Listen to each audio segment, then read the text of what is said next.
Bonjour tout le monde, il est 8 heures, ça fait qu'on va commencer notre séance. Bienvenue aux citoyens qui venaient vous intéresser au budget de votre municipalité. Ça fait plaisir que vous ayez répondu à notre invitation. Puis, je vais en profiter là, pour vous présenter les membres du conseil. Là, je vais les inviter à se présenter eux-mêmes. On vous associe, je suis du secteur route 132 Ouest. Bonsoir, Sandra Bérubé, route du fleuve Ouest. Bonsoir, Joël Gagnon, district numéro 3, c'est principalement la route du fleuve Est, à partir de l'Anse-aux-Coques jusqu'à Sainte-Féline. La même chose pour la route 132. Je vous souhaite des joyeuses fêtes. Bonsoir, Rodrigue Saint-Laurent, district numéro 5, boulevard Saint-Alphonse, secteur Lusule et côté ouest. Bonsoir, Victor Carrier, district numéro 4, rang 2 et 3, est et ouest de la rue Bellevue, ici à Lusule. Bonsoir, Marie Côté, district numéro 6, c'est-à-dire à l'est de la rue Saint-Alphonse, secteur Lusule, jusqu'au deuxième rang est. Il y a avec nous aussi M. Sheldon Côté, directeur général, et Mme Nancy Bérubé, qui est directrice générale adjointe et aux affaires administratives. Fait que bienvenue, merci à vous. Donc, on va y aller sans plus tarder avec l'adoption de l'ordre du jour. Donc, il y aura présentation du budget 2024, une période de questions après la présentation et l'adoption du budget se fera après la période de questions et fermeture de la séance. Donc, la séance du budget au niveau des lois municipales, on doit faire une séance extraordinaire et le seul point de l'ordre du jour est le budget. Donc, j'aurais besoin d'un proposeur et d'un secondeur pour l'ordre du jour. M. Soucy propose, appuyé de M. Saint-Laurent. Est-ce qu'il y a des questions et des commentaires? J'appelle le vote. Il est pour. C'est donc adopté à l'unanimité. Il y avait des documents à l'arrière pour la présentation du budget. J'imagine que tout le monde les a. Donc, chers citoyennes, chers citoyens, lundi, le 11 décembre dernier, on a présenté et adopté le plan d'action 2024, ainsi que le programme triennal d'immobilisation pour 2024, 25 et 26. Ce soir, c'est avec grand plaisir et satisfaction que nous vous présentons le budget pour l'année 2024. L'adoption d'un budget que nous vous présentons ici en 2 heures représente des centaines d'heures de travail du personnel, des cadres et du conseil municipal. Je tiens d'ailleurs à les remercier et à les féliciter pour tout le support qui est accordé dans cet exercice. L'adoption du budget, ce n'est pas non plus qu'un exercice comptable, c'est le reflet de nos aspirations, du développement, des besoins et des spécificités de notre municipalité. Le tout doit aussi respecter la capacité de payer de nos citoyens. Le budget, c'est aussi une étape essentielle qui dépend des enjeux auxquels nous faisons face. Nous avons à offrir des services municipaux dans un milieu de vie à la fois urbain et industriel, agricole et touristique. C'est un beau et grand défi que nous avons, nous croyons, relevé avec brio dans la présentation de ce budget. L'année 2024 sera une année où la forte inflation qui a été ressentie en 2023 se poursuit. De 6,3 % en 2023, nous en sommes encore en octobre dernier à 4,4 %. Cette inflation a un impact certain sur les finances de la municipalité. On doit aussi prévoir du personnel en surplus afin d'atteindre nos objectifs de maintenir des services de qualité et de planifier la relève. Par contre, nous utiliserons au maximum la coopération intermunicipale, un programme gouvernemental qui nous permettra des économies substantielles des fonds publics, un partage avantageux pour Sainte-Luce du matériel et des ressources, tout en bénéficiant de subventions très intéressantes. Dans le cadre des coopérations intermunicipales, c'est entre 60 et 80 % de subventions qu'on peut aller chercher. Nous poursuivons nos objectifs aussi en lien avec les développements domiciliaires. Le Conseil est convaincu que la construction de maisons, de logements, de condos, de maisons de ville seront pour Sainte-Luce la meilleure façon d'assurer notre développement, de mieux partager les coûts de nos infrastructures, ainsi que de dynamiser nos entreprises et nos commerces. Une hausse en 2023 du rôle d'évaluation de 5 millions de la valeur foncière imposable nous amène un surplus de revenus de taxes qui contribue à l'équilibre de notre budget. Nous avons aussi reçu un 100 000 qui est un point de taxe provenant de la TVQ. Donc, ces nouvel argent-là, qui n'étaient pas prévus à notre budget de l'an passé, nous aident beaucoup dans notre budget de 2024. La création en 2023 du Fonds de développement immobilier nous sert déjà en assurant les remboursements des emprunts des terrains qu'on a achetés, en attendant la possibilité de les mettre en vente. Modification de zonage, plan d'urbanisme, etc., qu'on doit faire dans les prochains mois. Notre développement touristique prend aussi un tournant positif. Des commerces vacants se sont vendus, de nouveaux entrepreneurs pleins d'énergie nous sollicitent, ont des projets constructifs et emballants. Ils collaborent à notre économie et nous voulons aussi contribuer à l'essor de nos commerces. Nous allons de l'avant avec le projet Incognito qui a été déposé au ministère du Tourisme pour une subvention majeure de 1,7 million sur un budget de 3,4. Nous avons déjà la quasi-totalité de l'autre 50% de subvention. Ce projet, Sainte-Luce-sur-Mer raconté par le fleuve, fera de nous un incontournable, dynamisera notre secteur touristique, retiendra les touristes plus longtemps dans notre région. En plus des impacts financiers importants pour nos entreprises et une reconnaissance à long terme de la vocation de Sainte-Luce. Nos stationnements payants dans l'Anse-aux-Côtes, malgré les aléas du début de saison, ont fait des profits et ceux-ci nous permettent, dès 2024, de contribuer à l'amélioration de nos infrastructures touristiques et à l'entretien de la plage. Nous tenons aussi à rappeler que les jetons de présence du Conseil, qui avaient été abolis en 2021, d'une valeur de 30 000 $, serviront encore à financer des projets communautaires en 2024. Dans plusieurs dossiers concernant les services directs tels que aqueduc, égouts, rues, routes, sécurité routière se concrétisent aussi en 2024. La lutte au changement climatique se poursuit. La grande recharge de plage pourrait se concrétiser à l'automne 2024. Et les démarches auprès du gouvernement se poursuivent afin de protéger l'ensemble de notre territoire. Pour votre conseil municipal, il est important de vous présenter un budget équilibré sans utiliser les surplus accumulés. Nous croyons important de maintenir un certain coussin afin de prévoir l'imprévu, faire face aux incertitudes, améliorer notre réseau routier, valoriser nos espaces communautaires, nos installations sportives et culturelles. Avec derrière nous 2 ans de gel de taxes, soit en 2021 et 2022, l'année 2023 où le taux de taxe était à moins 4% du taux d'inflation, qui lui était à 6,3%, nous sommes quand même fiers de vous présenter un budget équilibré avec une faible hausse de 3,5% de la taxe foncière pour l'année 2024.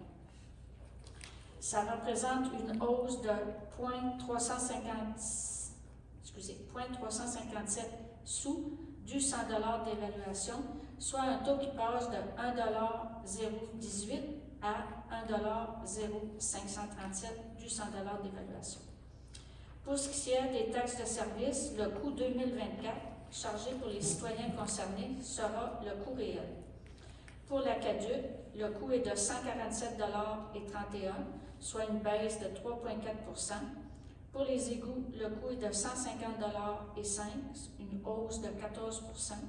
Et pour les matières résiduelles, le coût est de 288,78 $, soit une baisse de 2,4 %.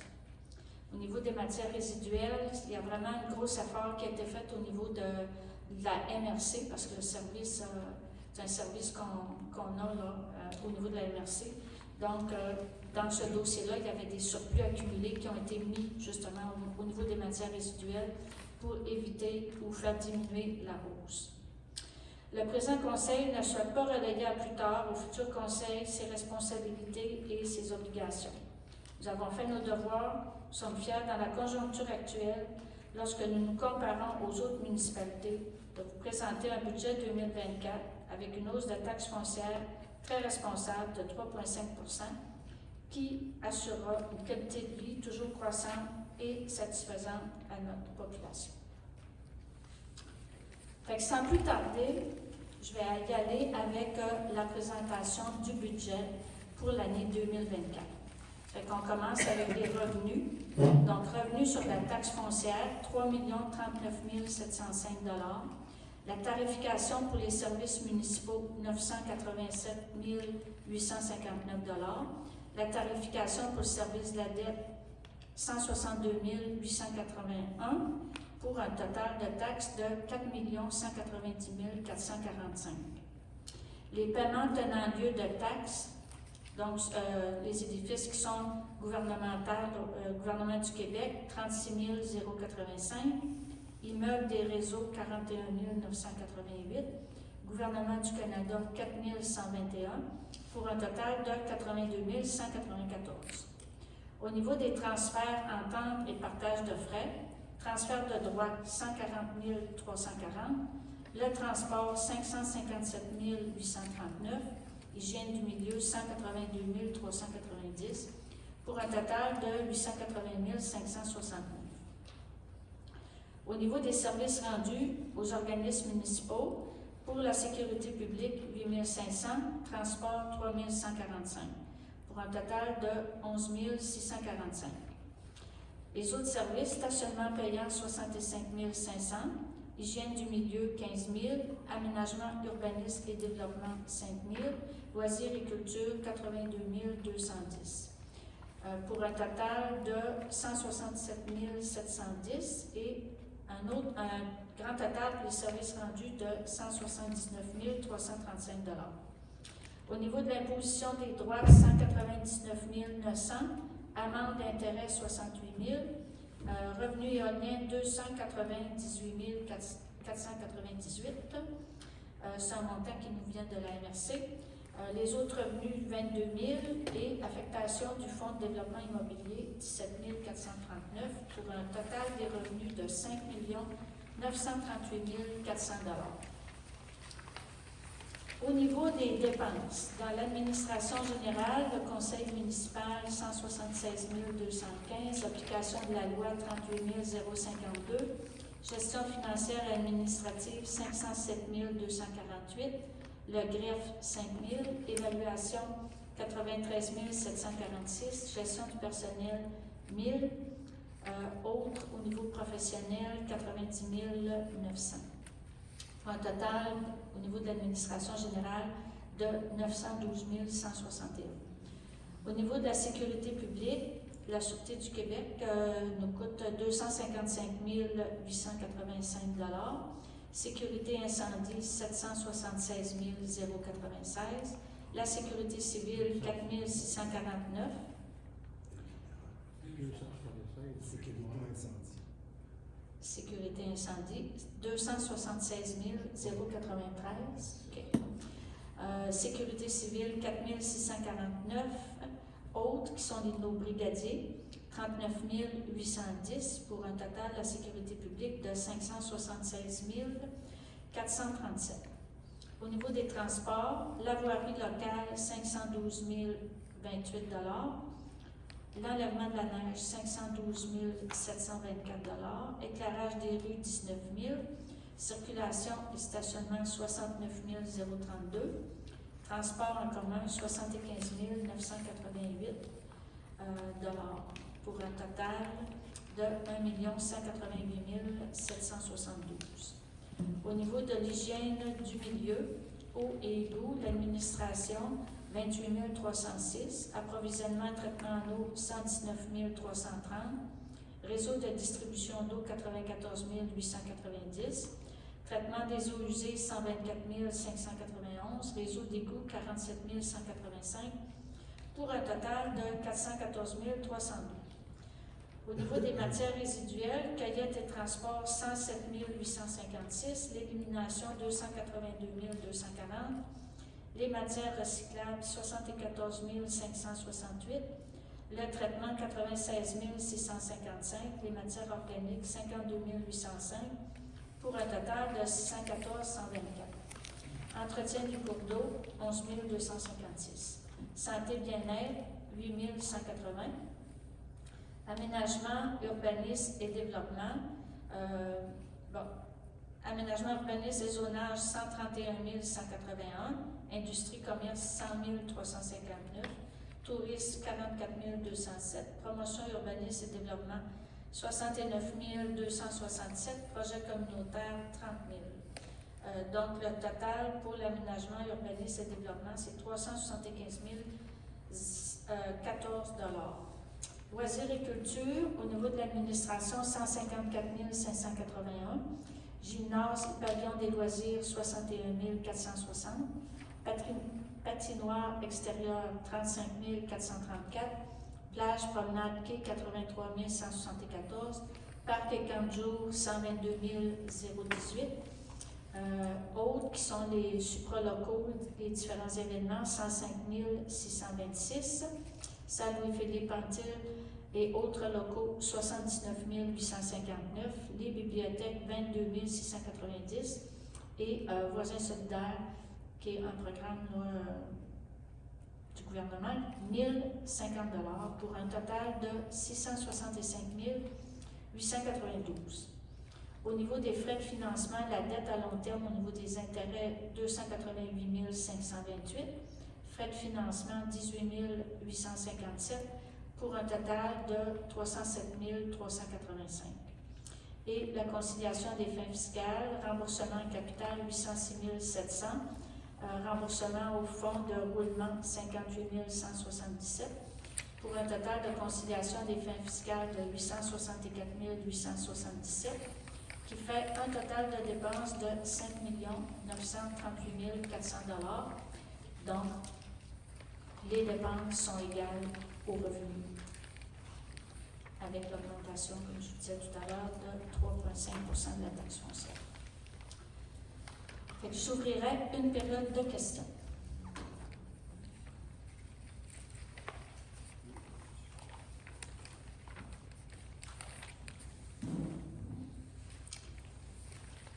S'il n'y a pas de questions, on va passer à l'adoption du budget. Donc, est-ce que j'ai une personne qui propose? Monsieur Rodrigue Saint-Laurent, appui de Mme Marie Côté. Questions, commentaires au niveau des conseillers, conseillères? J'appelle le vote, les pour. C'est donc adopté à l'unanimité. Merci beaucoup. Est-ce qu'on serait rendu? Hein?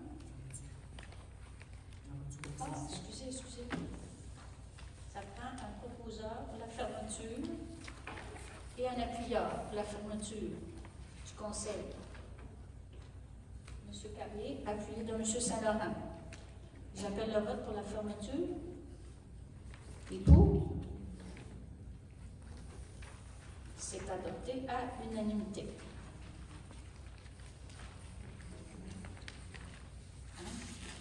On serait rendu à l'étape de la deuxième convocation pour la présentation de l'avis de motion pour règlement sur les taux et tarifs. On aura aussi, il y a l'avis de motion, il y a le dépôt du projet de règlement, il y a une résolution aussi concernant le service et fourniture au niveau de l'imprimerie et période de questions et fermeture de la séance. Donc, est-ce que j'ai un proposeur pour l'ordre du jour? M. Carrier, appuyez là. M. Saint-Laurent. Est-ce qu'il y a des questions, des commentaires sur l'ordre du jour de la deuxième séance? J'appelle le vote sur l'ordre du jour. Les pour? C'est donc adopté à l'unanimité. Donc, il y aura avis de motion du règlement R 2023-365 pour fixer les taux de taxes et les tarifs pour 2024. Est-ce qu'il y a quelqu'un qui dépose l'avis de motion? Madame Marie Côté. Ensuite, on serait au dépôt du projet de règlement donc, pour fixer les taux de taxes et tarifs pour l'année 2024. Donc, j'inviterai notre directeur général peut-être à faire la présentation là, des taux de taxes et tarifs.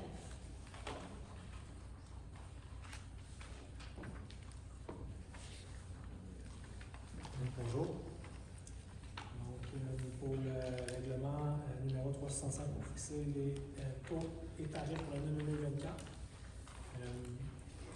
Article 1, on dit que le préambule fait partie du règlement. En article 2, on dit que pour payer les dépenses mentionnées au budget de l'exercice financier 2024 et combler la différence entre les dépenses prévues et le total des recettes reçues, la taxe foncière suivante est imposée, soit une taxe foncière générale de 1,0537 $ par 100 $ d'évaluation pour l'année 2024, conformément au rôle d'évaluation en vigueur.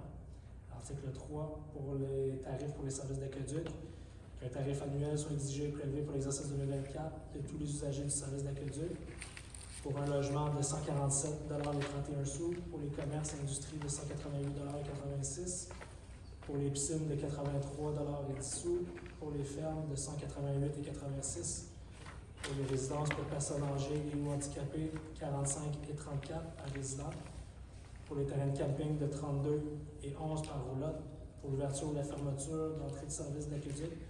En cas d'urgence, c'est gratuit, sinon c'est 50 $. À l'article 4, qu'un tarif annuel soit exigé et prélevé pour l'exercice financier 2024 de tous les usagers du service d'égout, pour les logements 150 et 5, pour les commerces et industries 165 et 4, pour les fermes 165 et 4 également, pour l'abattoir 14 221 $ et 77 sous, et pour les terrains de camping 45 $ et 1 sou par roulotte. Résidence pour personnes âgées ou handicapées, 36 et 43 par résident. À l'article 5, les tarifs de compensation pour la collecte et le transport de matières résiduelles recyclables organiques destinées à l'enfouissement, que le tarif pour l'année 2024 pour les logements 288,78, pour les commerces et industries 497 et 26, les suppléments par conteneur 458 et 99, pour les commerces et industries légères avec 2 conteneurs 288,78, non 458,99 pardon, pour les fermes 288,78, les résidences pour personnes âgées, on est à 358 et 59, abattoir de l'Useville 186 $ par tonne métrique, et finalement pour les terrains de camping 86 et 6 par roulotte. Les tarifs pour l'inspection et le ramenage des cheminées 42 $ par cheminée à résidence. Travaux sur la tannerie, un tarif annuel est exigé sur 2 immeubles pour une période de 10 ans à partir de 2014 pour des travaux effectués sur la canalisation du ruisseau de la tannerie. Ici, on a les 2 matricules, donc 400 et 700 $. Ensuite, à l'article 8, les tarifs pour les compensations de services tels que décrétés au présent règlement doivent dans tous les cas être payés par le propriétaire inscrit au rôle d'évaluation de la municipalité. Les raccordements sont chargés au coût réel. Ensuite, à l'article 10, modalité de paiement, chaque fois que le total de toutes les taxes, y compris les tarifs de compensation, dépasse 300 $ pour chaque unité d'évaluation, le compte est alors divisible en 4 versements égaux dont l'échéance du premier versement est fixée au 30e jour qui suit l'expédition du compte de taxe. L'échéance au 60e jour, l'échéance du troisième versement est fixée au 3e jour ouvrable postérieur au 60e jour qui suit la date d'exigibilité du second versement. L'échéance du 4e versement est fixée au 1er jour ouvrable postérieur au 60e jour qui suit la date d'exigibilité du 3e versement. Toutefois, le conseil, le directeur général et greffier trésorier peut autoriser, le conseil autorise le directeur général et greffier trésorier à allonger le délai de paiement en fixant une date ultime où peut être fait le versement unique ou chacun des versements égaux. Lorsqu'un versement n'est pas effectué dans les délais prévus, seul le montant du versement échu est alors exigible immédiatement des porte-intérêts. Les frais d'administration, en cas de paiement effectué par chèque sans provision, un montant additionnel de 20 $, et ce pour chacun des chèques retournés par l'institution financière. Lorsque la municipalité se voit dans l'obligation de prendre des procédures légales pour recouvrer un compte, les frais supplémentaires suivant seront en plus payables par le contribuable, frais de timbrage au tarif selon la loi, frais d'avis 20 frais de mandat 35 Le taux d'intérêt pour les comptes passés dus à la municipalité est de 5 annuellement pour l'année financière 2024. Taux de pénalité également de 5 Et puis, ensuite, les règlements d'emprunt.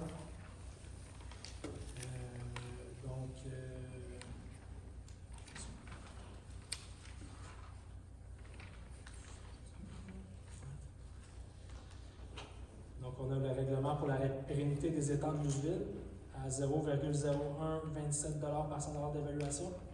Règlement pour la déphosphatation des étangs de Luzeville à 0,0099 par 100 d'évaluation.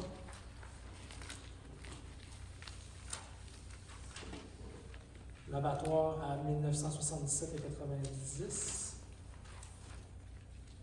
Règlement d'emprunt pour Aqueduc et Égout, Luc Babin, 2,59 du pied linéaire. Aqueduc, rang 2S, 447 par unité. Règlement pour le prolongement d'égout domestique de la 132 Ouest, 393,85 par unité. Règlement pour l'aqueduc de la 132 Est, 274,75 par unité. Règlement pour les infrastructures d'égout de la 132 Ouest, phase 1, 38 des travaux. On a un montant de 51,34 par unité. Les infrastructures égout 132 Ouest, phase 2. On a un montant de 352,33 par unité. Règlement d'emprunt pour les honoraires d'ingénieurs, surveillance, développement, grande maison, 4,8815 par 100 d'évaluation. Ensuite, les règlements d'emprunt pour l'ensemble du territoire. On a l'aqueduc Fleuve Ouest à 7,88 par unité. Aqueduc et égout, rue Saint-Hésiard et Saint-Charles. Pour 2 services, on est à 0,0069 par 100 d'évaluation. Pour un seul service, à 0,0035 par 100 d'évaluation. Règlement d'emprunt pour le prolongement des égouts rue Saint-Louis, 0,0011 par 100 d'évaluation. Et les immeubles imposables au bassin, 740,88 par immeuble. Tout un règlement d'emprunt égout rue Saint-Viateur, les immeubles imposables au réseau, 0,0065 par 100 d'évaluation. 7,47 par immeuble. Règlement d'emprunt pour les ingénieurs, Aqueduc 132 Ouest, 0,0001 par 100 d'évaluation. Ingénieur égout 132 Ouest, 0,0001 par 100 d'évaluation. Ensuite, on a le règlement d'emprunt pour les infrastructures, Aqueduc 132 Ouest, phase 1. À 0,0006 par 100 d'évaluation. Réaménagement de fuite, Aqueduc, 0,0051 par 100 d'évaluation. Et les égouts, 0,0164 par 100 d'évaluation. Règlement d'emprunt pour les infrastructures 132 Ouest, phase 2, 0,0041 par 100 d'évaluation. Recherche en eau souterraine, règlement d'emprunt, 0,0020 par 100 d'évaluation. Puis finalement, le règlement d'emprunt pour le prolongement de l'Aqueduc 132 Ouest à 1205,34 par unité. Tarification du camp de jour, tarif à la semaine pour le premier enfant, 66 par semaine sans service de garde, 81,90 avec service de garde. Pour le deuxième enfant, on est à 51,88 sans service de garde et 71,12 avec service de garde. Pour le troisième enfant, 49,14 sans service de garde et 66,61 avec service de garde. Tarif pour l'été, premier enfant 305,76 sans service de garde, 425,88 avec service de garde. Deuxième enfant 269,72 sans service de garde et 373,46 sans service de garde. Enfin, pour le troisième enfant, 257,71 sans service de garde et 356 avec service de garde. Merci. Madame Côté, vous déposez l'avis de motion. Est-ce que vous êtes d'accord aussi pour déposer le projet? Oui. Et peut-être vous rappeler que le règlement final sera adopté lors du conseil de janvier. Peut-être vous donner une petite information là, au niveau du service d'Acaduc, les taux, il y a une diminution de 3,4 %. Au niveau du service d'égout, il y a une augmentation de 14 %. Et au niveau des matières résiduelles, une diminution de 2,4 %. Et au niveau du camp de jour, il avait été décidé par le Conseil de l'an passé qu'à chaque année, on augmenterait les taux selon le taux d'inflation. Donc, les taux ont été augmentés là, de 4 %. Donc, il n'y a pas de vote sur cette présentation, ça va venir en janvier. Donc, une résolution, point 5, concernant le service et fournitures pour l'imprimerie. On a actuellement au niveau de la municipalité un contrat de location d'un photocopieur qui prend fin le 31 mars 2024. Bureau Pro nous propose de renouveler pour 66 mois avec les mêmes termes, mais avec une économie mensuelle de 155,08 $. C'est une offre qui nous est faite et qui se termine le 31 décembre 2023. Le renouvellement inclut le changement du photocopieur pour un modèle à plus haut rendement. Et le contrat de location et d'entretien sont estimés à 73 623,30 $ pour la durée du terme, donc pour les 66 mois. Donc, ce montant est admissible à l'octroi d'un contrat de gré à gré. Et Bureau Pro Citation est une entreprise locale, donc on priorise avec notre politique d'achat local. Donc, la proposition serait que le conseil municipal accorde le contrat de location et d'entretien à l'entreprise Bureau Pro au coût mentionné plus haut. M. Soucy, vous proposez, appuyé par Mme Bérubé. Est-ce qu'il y a des questions ou des commentaires sur la résolution? J'appelle le vote et pour. Donc, adopté à l'unanimité.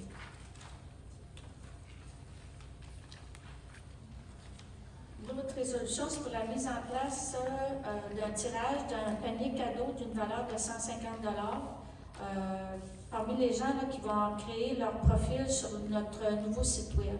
Tout à l'heure, à 7h30, on avait annoncé qu'on allait présenter, faire la présentation dans le fond officiel de notre nouveau site web qui est en fonction là, depuis quelques jours. Donc, les citoyens vont être invités à créer leur profil sur le site web de la municipalité. Et peut-être tout à l'heure, Mme Lévesque, après la période de questions, pour les gens qui sont dans la salle, si vous êtes intéressés, là, on pourra peut-être refaire la présentation. C'est une dizaine de minutes. Donc, la proposition est de mettre en place un tirage d'un panier cadeau d'une valeur de 150 $ parmi les gens qui vont avoir créé leur profil sur le nouveau site web avant le 31 janvier, vu que le tirage va se faire le 1er février 2024. Proposé par M. Gagnon, appuyé par Mme Bérubé. Est-ce qu'il y a des questions ou des commentaires? J'appelle le vote les pour. C'est donc adopté à l'unanimité. Et nous serions rendus à la période de questions.